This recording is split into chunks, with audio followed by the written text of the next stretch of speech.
Mr. Myers liking me. Here we go. We'll pick up where we left off.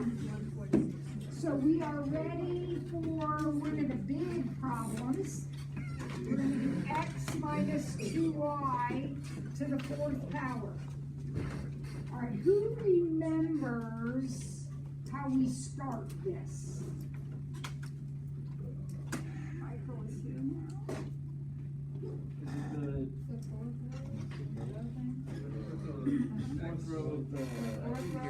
Okay, so we need to find some numbers to write down, right? And we can find those numbers in two different ways. You will pick whatever works for you. One way is to build Pascal's triangle. And remember, Pascal's triangle starts with a 1, it starts with a 1 and a 1. And then every row starts and ends with a 1. And the middle numbers are created by adding these together. So we start with a 1, end with a 1. And then add these and get 3, add these and get 3. Now count, 1, 2, 3, that's the third row. I need the fourth row. So I need to go one more, put my 1s on the end. The triangle goes out like this. So this will be a 4, this will be a 6, and this will be a 4.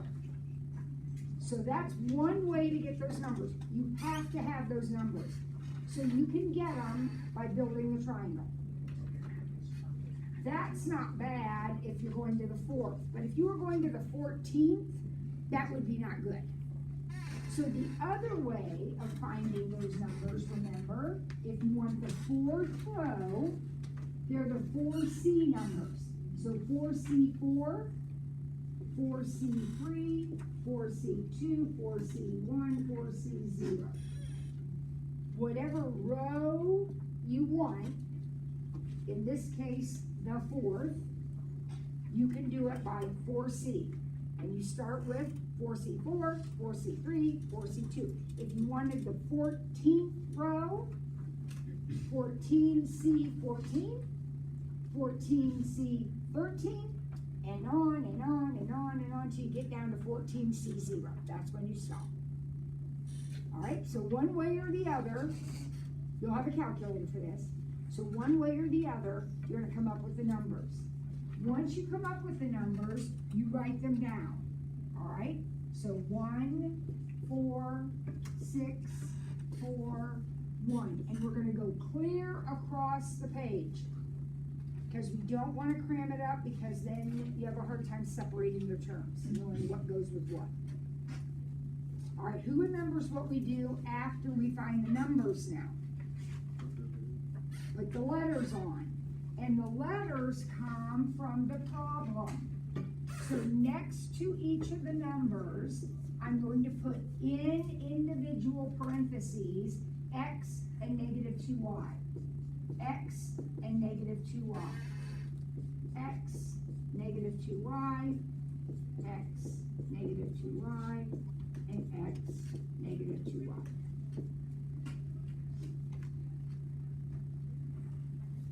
Is everybody okay with that? All right, what happens next? Now we put the powers on. And remember, the first letter, which is x in this problem, you start with this number. So you put a 4 right there, x to the 4. And then you count down to 3, 2, 1, 0.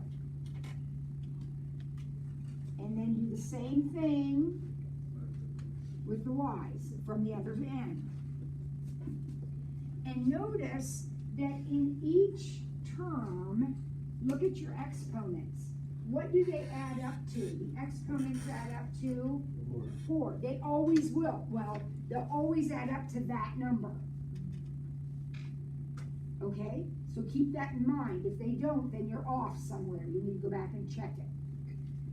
These are separate terms, so I like to put plus signs in between to separate them, because now I'm going to look at one term and simplify it.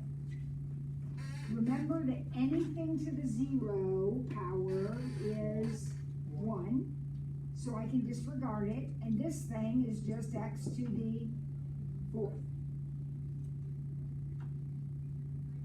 This one has an x cubed and a y to the first, but the numbers are -8. So this is x to the fourth, the next term is -8x cubed y. Now the next one is where we start making mistakes. We can tell clearly it's x squared y squared, right? Everybody can see that? The problem is, some of you are going to say -12, and that's wrong. Because this guy right here is also being squared, right along with the y. He's getting squared. So this is actually a 4. So it's positive 24.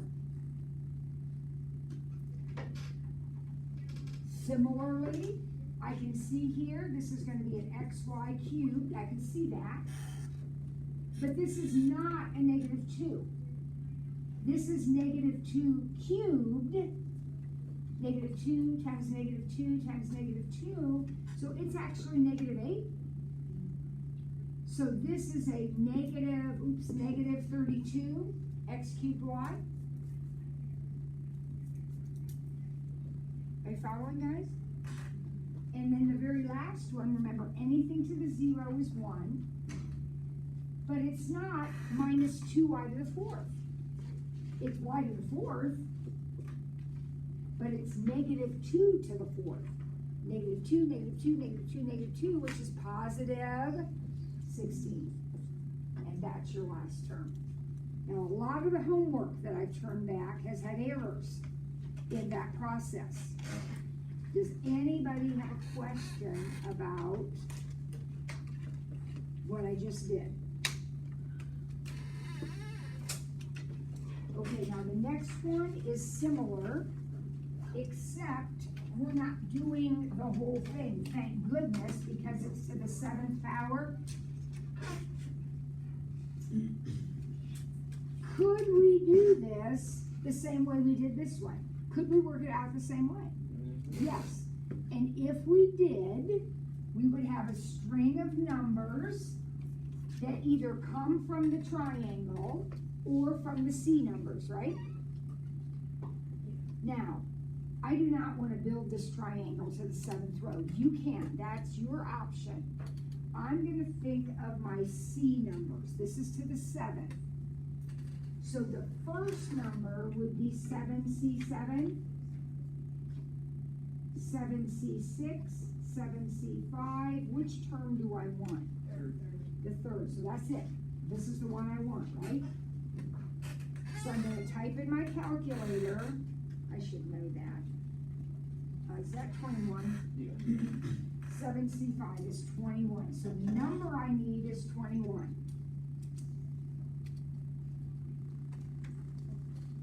Michael, what you doing back there, buddy? Put it in your backpack. Next to the 21 goes a 2x in this problem now, new problem, 2x and a y. Do you see how I'm doing the same thing I did up here, but I'm just doing it once instead of all those times? Now I need powers. Well, for the very first term, the power on the x would be 7.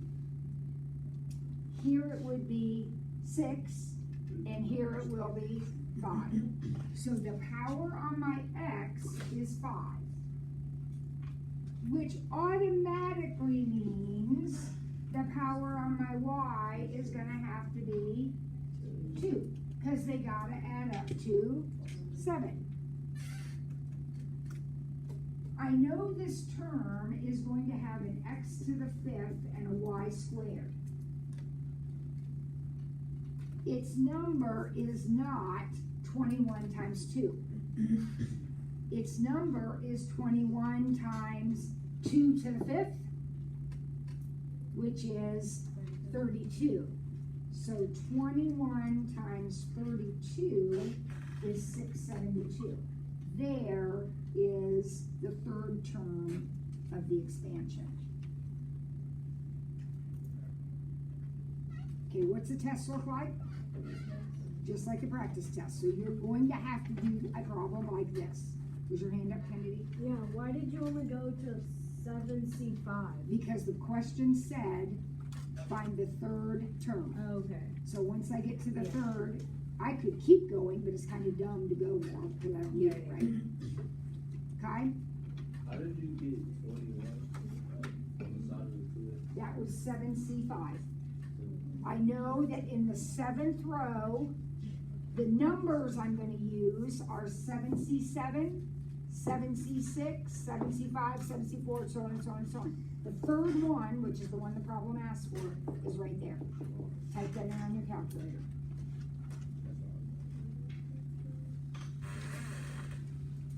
All right. How would you calculate 8C5 by hand? 8 factorial. Okay, so yeah, just a second, let me get this stuff erased. So 8C5 starts with 8 factorial, very good. Divided by 5 factorial, and then subtract 33 factorial. Exactly, that's exactly how you do it. To do this by hand, you take this number on top, right? This number on the bottom, but then you have another number on the bottom that is these two minus each other. Now you all know what 8 factorial means.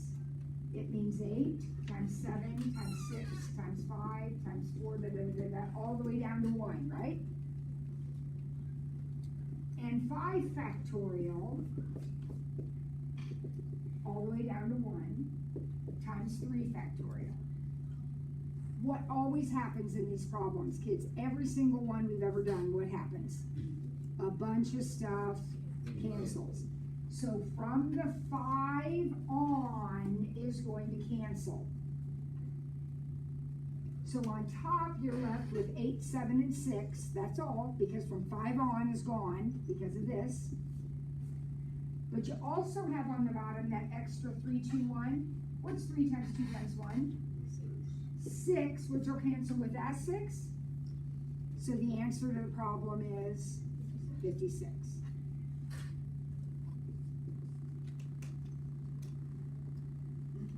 That's the work. So when it says show work, that's the kind of work you want to show. If the dot, dot, dots confuse you, you can go ahead and write the numbers in. That's fine. They're still going to cancel out, but you can go ahead and write it in. All right, 15 is a problem like we talked about last time. So the Venn diagram is already drawn for you. You just need to fill in the numbers. So this is another like apple and banana problem. Remember doing these? So we know the probability of liking apples is 0.7, the probability of liking bananas is 0.5. And what does this mean? This A with the upside down U, B, what does that mean? That's and. So that's, I like apples and bananas. That's the one you put in the picture first. When you're doing a Venn diagram, if you know the and, put it right in there right away. So that's going to be 0.3. Now, do not put 0.7 here. That is wrong. I know it says the probability of apples is 0.7, but that means the whole apple ball. But here's the apple ball right here. You've already put 0.3 in there. So what goes here? 0.4. Here's the B ball, the banana ball. You've already put 0.3 in there, so this is 0.2. Who remembers what we do now? Add them up and see how much is left over, how much would need to make 1. So if you add 0.4, 0.3, and 0.2, 0.9. So that means there's 0.1 out here. Who are those folks? They don't like apples or bananas. And I bet that's one of the questions. Isn't that question B? Question B says not apples and not bananas. That's 0.1 right there. Now, what does question A say? Apples and not bananas. So how many or what percent like apples but not bananas? 0.4. Right? Anybody in the B ball likes bananas. We do not want to be in the B ball, but we want to be in the A ball. So 0.4. Everybody good with that? All right, now we have our chart. And when we did this in our notes, it was M&Ms, remember red, green, whatever, M&Ms. This is the same idea, exactly the same idea. So I'm gonna pick a kid from each class, class 1 and class 2. What is the probability that they both like math? So in other words, I wanna find the probability of math and math.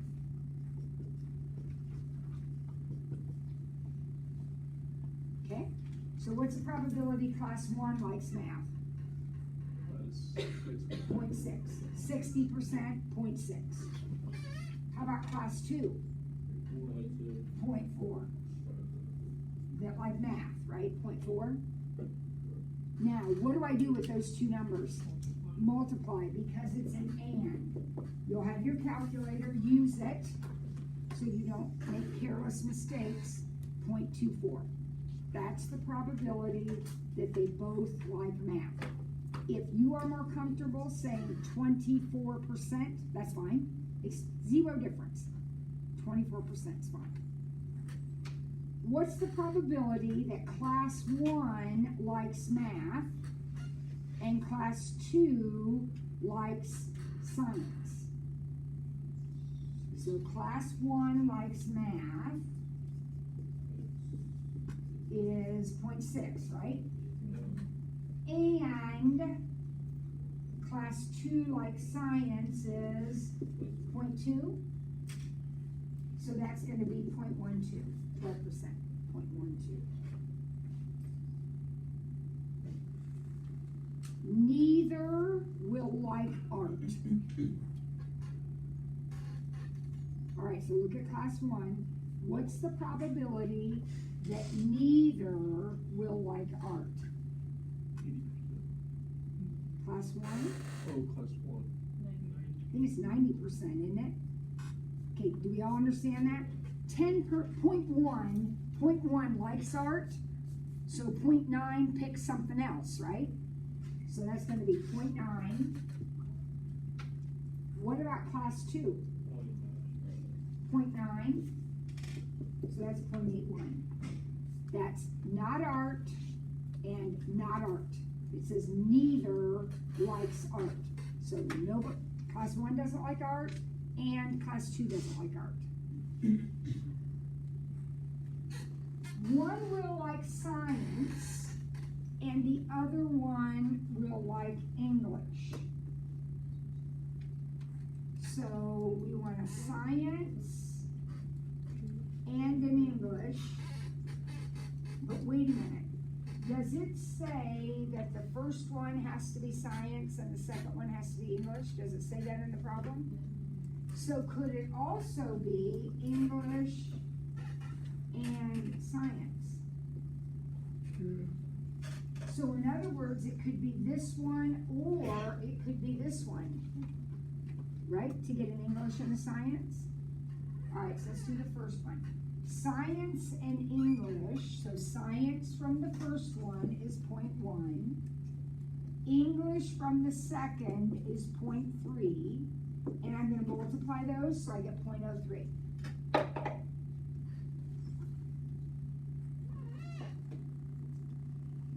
Now, what about the other order? What if we do English first? 0.2. And science is 0.2. So 0.04.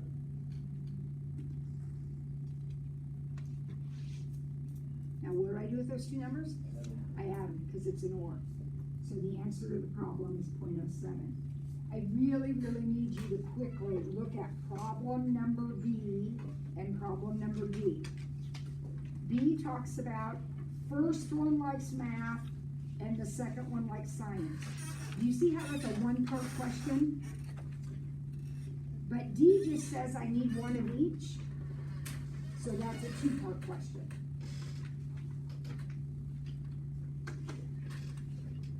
Got it?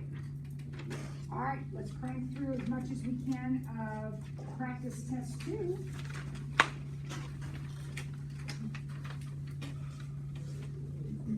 Which I know you're amazed looks exactly like practice test 1. Here we go. How many sandwiches are possible if there are 3 kinds of bread, 2 kinds of meat, and 4 kinds of cheese? A sandwich must have bread, meat, and cheese. What do you think? What's your first impulse?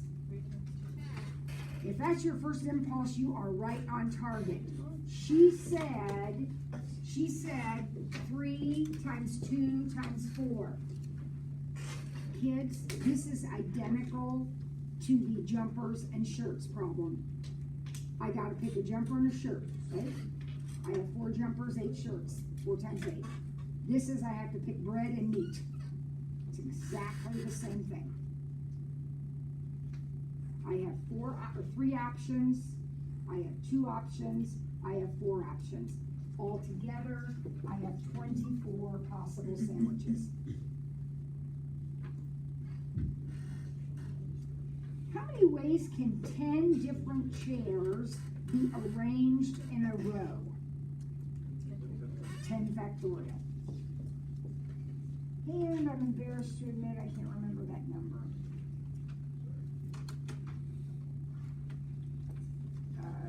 3,600,000.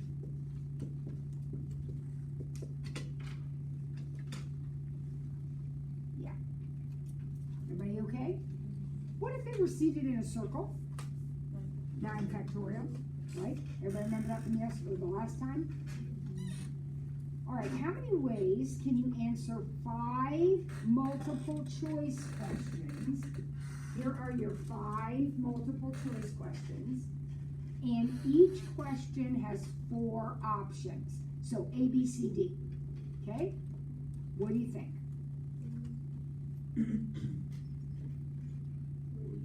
4 to the 5th. Because question number 1 has 4 options. Question number 2 also has 4. 4, 4, 4. Does that make sense to you? Yep. Now, when you take this quiz, you are answering question 1 and 2 and 3. So you're multiplying all those? Yep. So the shorthand way of writing that is 4 to the 5th. We'll be right there. No, you need an answer. Oh, okay. You need an answer. So 4 to the 5th, remember, you need an answer to all these. So 1024 is the answer to the question.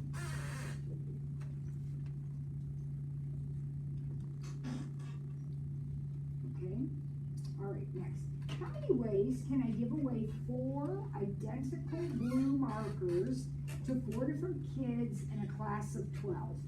So there are 12 of you, and I am going to give 4 of you a blue marker. 12 C4 or P4? C4. C4.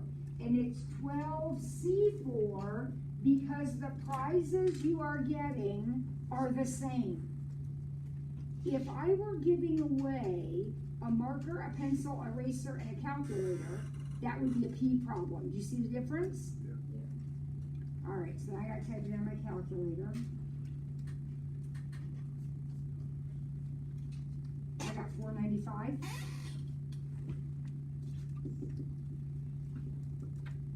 Is that what you got? How many 10-letter words can be formed from the letters of toothpaste?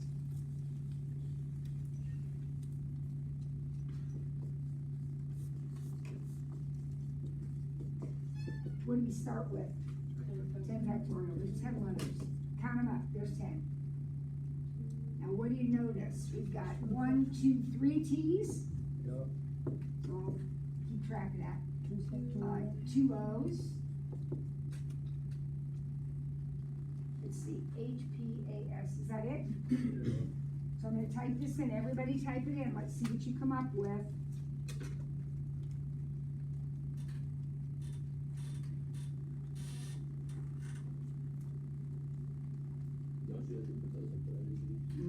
I'm hoping everybody remembers that. Everybody should be getting 302,400. If you aren't typing, Dave Rodriguez, I don't understand why. Everybody should be typing this in because the only way we're going to get full credit for the problem is to type it in correctly. And you may think you know how to do it when you're listening to me yap away, but when I'm not talking to you and telling you what to do, you might be able to do it on your own. Everybody okay with that? 302,400? Okay. All right. How many ways can 5 people be seated around the dining room table? 4 factorial. 24. 4 factorial. Remember, around means 1 less. Couple more, then we'll go to lunch. How many teams consisting of 2 seniors and 3 juniors can be formed from a group of 8 seniors and 6 juniors? Anybody have a thought on this one? 8C2, I heard that. 6C3, I heard that. Now be careful. Do you hear what she said? She said put it over 14C5. That's what I would, it's exactly what I would do if it were a probability question. Does this say find the probability? No. This one says how many teams. So there's no denominator. And I'm gonna multiply these. Does everybody understand why it's 8C2 and 6C3? Gotta put your seniors together and your juniors together. And then we gotta type it in. You can do it separately or in one piece, whatever works for you the best.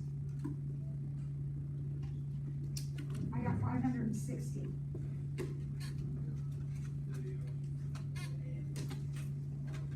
Only probability problems are you going to divide by something like 14C5.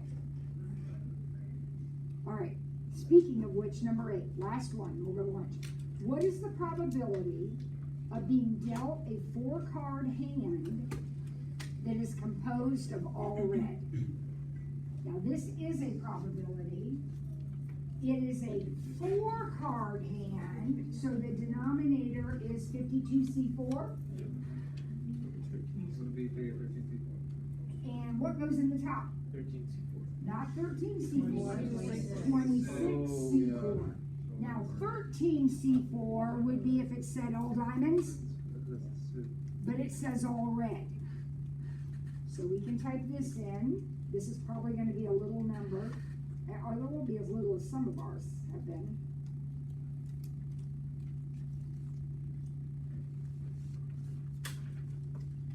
I got 0.0552, and you'll round however the instructions tell you to. Everybody get that? All right, we'll pause there. I want you back in your seats at 20. You're in your seat. Make sure you take care of the bathroom and all